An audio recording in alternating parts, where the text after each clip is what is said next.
Vậy là năm 2019 sắp qua và một năm mới lại sắp tới. Giờ là lúc tuyệt vời để nhìn lại một năm đã qua, để tổng kết, chiêm nghiệm về những gì xảy ra, để chào đón một năm mới theo cách hào hứng và tích cực nhất.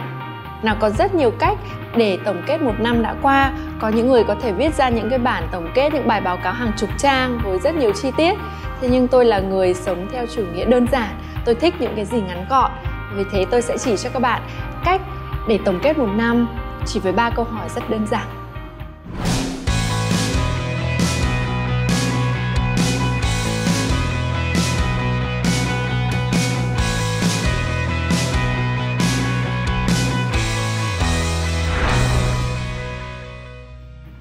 Câu hỏi thứ nhất, điều gì xảy ra trong năm qua mà tôi cảm thấy thực sự tự hào? Nào, trong thực tế, chúng ta thường rất vội vàng, thường rất cố gắng để đạt hết mục tiêu này, nhảy sang một mục tiêu khác, và cứ như thế chúng ta chạy giống như một cỗ máy vậy. Chúng ta không dành thời gian để thực sự ghi nhận những gì chúng ta đã đạt được và chúc mừng cho chính mình. Vì thế cuối năm là lúc nhìn lại những gì chúng ta đã đạt được, tự vỗ vào vai của mình để cho chúng ta một cú hích bước vào năm mới một cách hào hứng. Bởi vì khi chúng ta bắt đầu một năm mới với tâm trạng của một người đã hoàn thành một cái gì đó, đã có những cái thành tựu nào đó, thì chúng ta đã có cái nguồn năng lượng rất tích cực để bắt đầu một năm mới rồi. Có thể bạn đang nói rằng nhưng mà năm vừa rồi không có cái gì đáng để chúc mừng cả.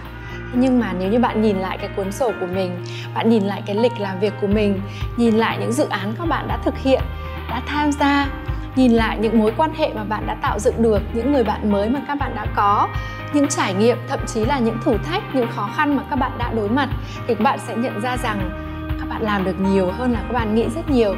Và tất cả chúng đều đáng để chúc mừng, bởi vì không chỉ những thành công lớn mới đáng để chúng ta chúc mừng, phải không nào? Vì thế, hãy chúc mừng cho chính mình ngay lúc này. Câu hỏi thứ hai, đó là điều gì xảy ra đã cho bạn một bài học quý giá?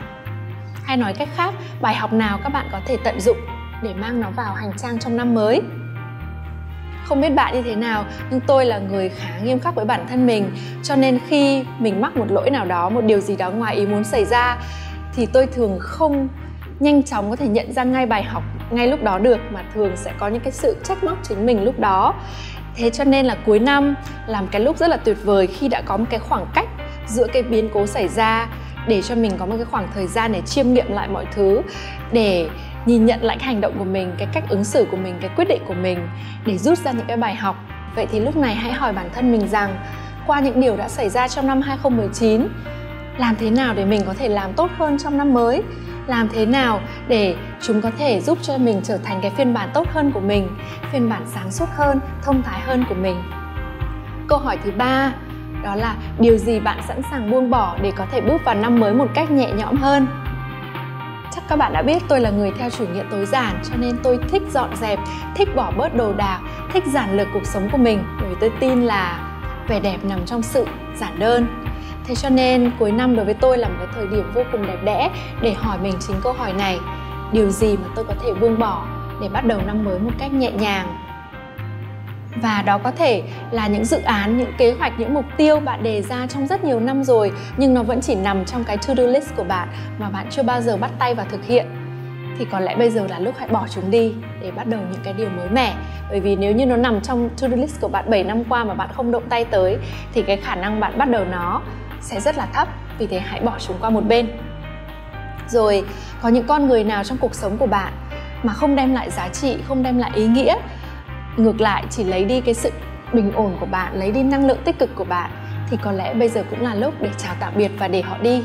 Và chúng ta không chỉ dừng ở đây mà cần đi sâu thêm một bước nữa. Không chỉ là những điều xung quanh bạn có thể buông bỏ, mà kể cả những điều bên trong bạn nữa. Giờ là lúc hãy nhìn vào sâu bên trong mình và tự hỏi bản thân rằng có những cái cảm xúc nào mà bạn có thể buông bỏ, những cái cảm giác tội lỗi, cái sự oán giận, cái sự tức giận, chúng ta có thể buông bỏ được không? Có những con người nào mà chúng ta cần phải tha thứ, hay có những cái lỗi lầm nào của bản thân mà chúng ta cần phải tha thứ cho chính mình? Rồi có những câu chuyện nào mà bạn tự nói với bản thân mình trong rất nhiều năm qua mà không giúp ích gì cho sự phát triển của bạn? Ví dụ như mình không đủ giỏi, mình không đủ tốt, mình không làm được cái gì cả. Thì có lẽ giờ là lúc thay thế nó bằng những cái câu chuyện mới, có ý nghĩa, có những giá trị tích cực hơn để chúng tạo động lực cho bạn.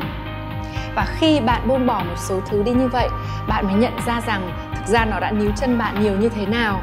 Và khi bạn buông bỏ những thứ không cần thiết, không quan trọng nữa, bạn mới nhận ra rằng bạn có những khoảng trống cho những điều mới mẻ và tốt đẹp hơn.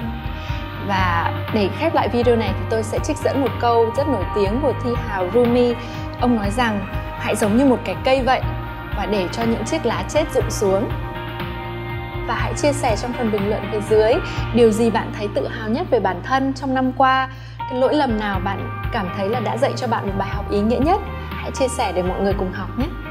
Và đừng quên rằng thế giới này cần bạn và những giá trị chỉ bạn mới có thể tạo ra. Chúc các bạn một năm mới tràn đầy thành công và hạnh phúc.